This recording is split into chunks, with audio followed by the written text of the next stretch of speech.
Hey everybody, Panda here to bring you Magi The Labyrinth of Magic, episode 8 review, and this entire episode was I just found it very sad and depressing. It was like a very just sad story, that we got from Alibaba, but they started the episode, it started off with like Alibaba asking Aladdin, can you put Ugo down, cause you're sort of scaring everyone. It's like, oh, since we know Aladdin's just a kind, he'll do anything. He'll just do it.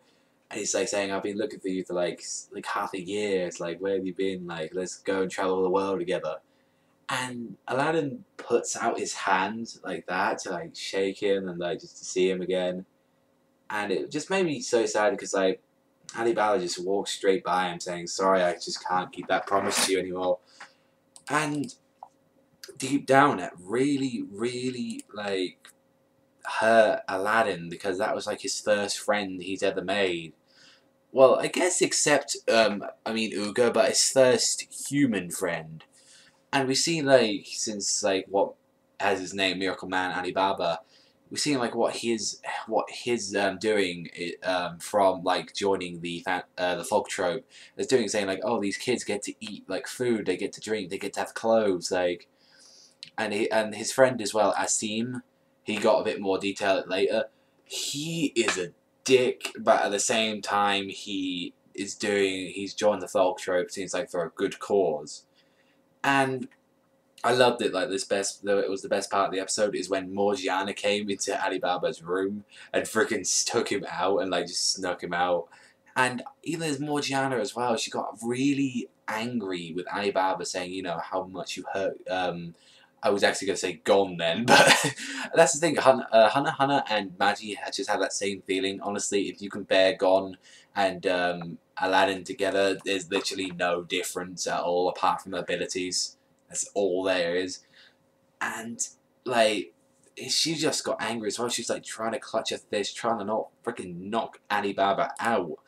And it just ended up with her taking her, and they had a little reunion. It's like the three of them reuniting after like half a year, and they tried to make small talk at first, and it was like Aladdin hit their head, and it was like, so why did you join the Fog Trope? I mean, there were bits here and there, like with the whole, like Sinbad and the rest of his people talking, saying, like the whole money for like, the Koa Empire's like doing is like really ruining the economy.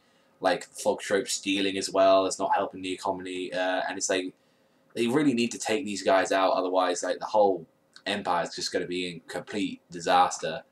And Aladdin asks him, like, why did you join these guys? And he's saying, well, to tell you that story, I have to tell you about my friend's story as well.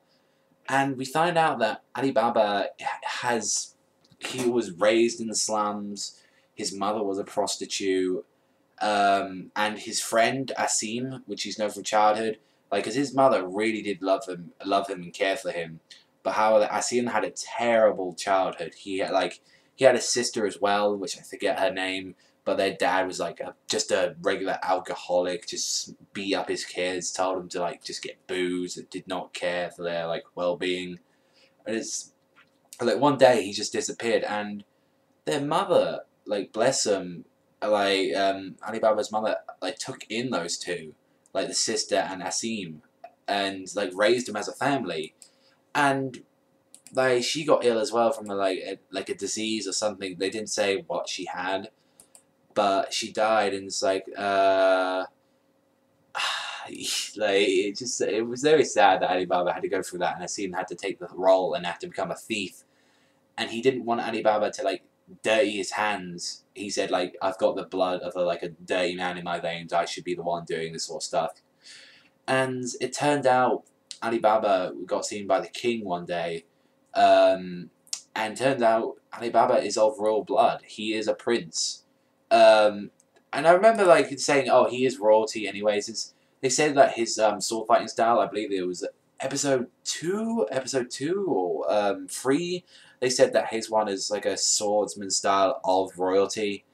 Um, but with that, like Asim, like sword just let him go to the Empire. Although he just felt very angry, and for like 3 years he was like training and like learning and getting really well fed. And like, he went to go and search the Asim again, and the whole slums was moved. So I'm thinking it must have got wiped out, which it apparently it did.